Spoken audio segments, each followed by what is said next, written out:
అభివృద్ధి విషయంలో ఎప్పుడు గత 10 సంవత్సరాలుగా ఎప్పుడు ఎవరికి తక్కువ చేసింది కాదు. ఉమ్, ఏ అభివృద్ధి చేసింది కేంద్ర ప్రభుత్వం ఏ రకంగా సహకరించింది అంది కళ్ళ ముందే కనపడుతుంది.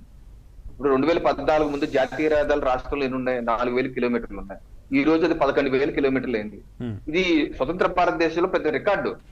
అలాగే ఎయిర్పోర్ట్లు ఎన్ని ఉన్నాయి? అదే. గతంలో Gannavaram airport Gunadala bus stand కన్నా దారుణంగా ఉండేది 2014 ముందు. ఇప్పుడు ఎలా ఉందంటే అద్భుతంగా తయారవలేదు. అలాగే మా రాజమండ్రి ఎయిర్పోర్ట్, విశాఖ ఎయిర్పోర్ట్ కావచ్చు, లేదా కొత్తగా కర్నూలు ఎయిర్పోర్ట్ కావచ్చు, తిరుపతి ఎయిర్పోర్ట్ కమర్షియల్ ల్యాండింగ్ కూడా రెడీ అయిపోతుంది. ఉమ్, అలాగే జాతీయ స్థాయి విద్యా సంస్థలు ఎప్పుడన్నా మనం ఎయిమ్స్ ఆంధ్రప్రదేశ్ లో ఎయిమ్స్ ఉంటుందని ఊహించామండి? 10 రూపాయలు ట్రీట్మెంట్ ఇస్తారు విజయవాడలో ఎయిమ్స్, మంగళగిరిలో ఎయిమ్స్ 10 రూపాయలకి అద్భుతమైనటువంటి treatment.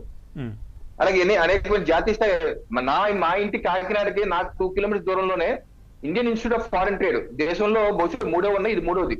Okay. Indian institute of foreign trade మా ఇంటి పక్కనే ఉంది. ఒక కాకినాడలో జాతీయ స్థాయి విద్యా సంస్థ ఊహించుకుంటే నాకు రోమాలు లెక్క పుడుతుంది. ఉమ్, తాడేపల్లిగూడెంలో ఎన్ఐటి ఉంది. మరి ఎన్ని 10 సంవత్సరాలు సాధించిన విజయాలే కదా. ఇందాక మిత్రులు అన్నట్టు మనం ఇప్పుడు ఒకటి సార్, మనం రాజకీయ ట్రాప్ లోకి పట్టాకి ఈ రోజు మేము కూటమిగా ఎన్డీఏ కూటమి రెడీగా లేదు. యా. మేము ట్రాప్ లో 2017-18లో క్లియర్ చేసేసాం. ప్రత్యేక హోదా బదులు ప్రత్యేక ప్యాకేజీ అన్నారు, ఓకే అన్నారు, అది అమలు అయిపోతుంది. ఉమ్, అయితే దాని మీద యూటర్న్ తిరిగారు, ఇబ్బంది పడ్డారు, పల్లెల్లో పెట్టి వైసీపీకి అప్పచెప్పాం. ఆ తర్వాత 2024 ఎన్నికల్లో మా ఎన్డీఏ కూటమి ప్రత్యేక హోదా అన్న ఊసు మేము ఎత్తుకోలేదు. మేము ప్రజలకు అసలు హామీ ఇవ్వలేదు. హామీ ఇచ్చిందల్లా ఇండి కూటమి, కాంగ్రెస్ వాళ్ళు అన్నారు, ప్రజలు వాళ్ళని తిరస్కరించారు. వైసీపీ 2019లో ఇస్తానో మెడలు ఉంచుతానో అన్నారు, వాళ్ళు చేసింది ఏమి లేదు.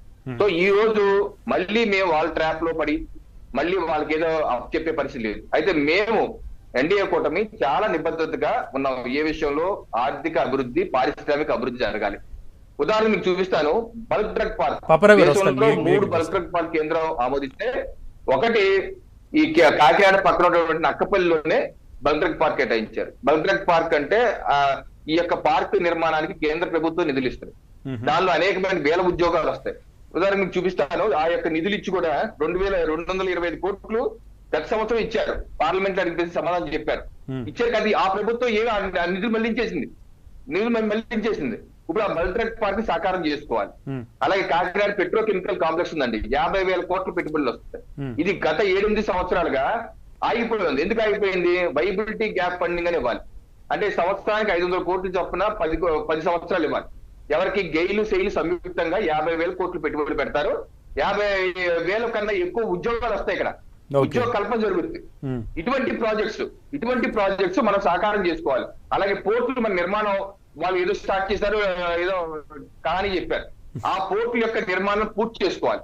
పోర్ట్ లెడ్ అభివృద్ధి, నారా లోకేష్ గారు కూడా చెప్పింది, పోర్ట్ లెడ్ అభివృద్ధి జరగాలి.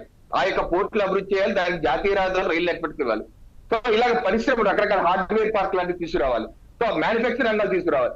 ఈ రంగాలు తీసుకురొచ్చి మేము ప్రజలకు హామీ ఇచ్చి, నారా లోకేష్ గారు కూడా చెప్పింది 5 ఏళ్లలో 20 లక్షల ఉద్యోగాలు కల్పించాలని. సో మేము ఆ ధ్యేయంతో సంక్షేమంతో పాటు అభివృద్ధి, పారిశ్రామిక అభివృద్ధి చేసుకుంటూ కేంద్ర రాష్ట్రంలో ఉన్నటువంటి చంద్రబాబు నాయుడు గారు, మా పవన్ కళ్యాణ్ గారు, అలాగే నరేంద్ర మోడీ గారు త్రిమూర్తులుగా రాష్ట్రాన్ని ముందుకు నడిపే విధంగా ఎటువంటి ట్రాప్ లో ప్రతిపక్షం, ఎందుకంటే 4వ తారీఖు